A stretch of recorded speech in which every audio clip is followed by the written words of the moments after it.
One day, an attractive young woman, Georgina, a repairer of Persian carpets, set out on a bicycle ride in the Hungarian countryside.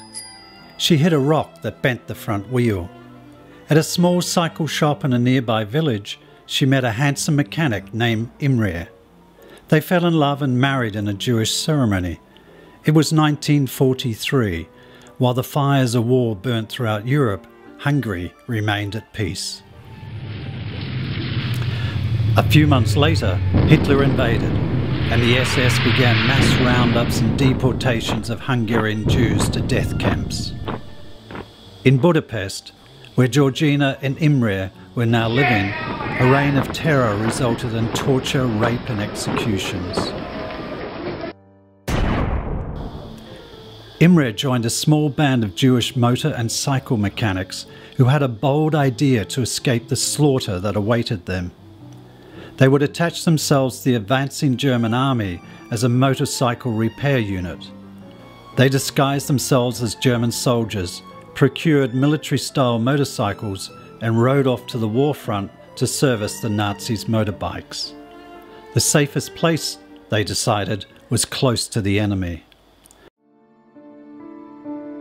Soon after Imre left with the repair unit, Georgina realized she was pregnant. She obtained false papers and dyed her hair blonde, passing as an Aryan. Her mother disapproved and proudly wore the yellow Star of David. Her decision led to her being ordered to the depot in a city where she would be sent to a concentration camp.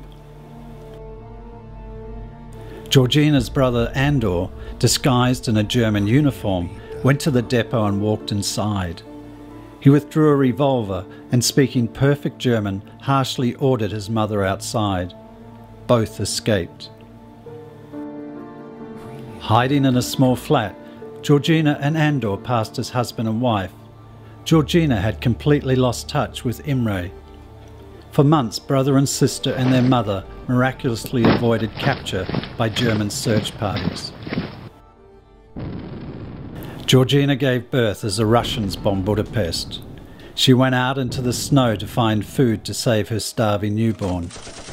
Death and destruction was all about. Having given up hope of seeing Imre alive again, the survival of his child meant everything to her.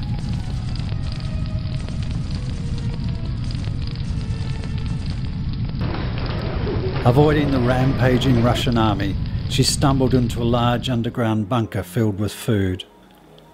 A miraculous moment later, Imre stepped out from behind the containers.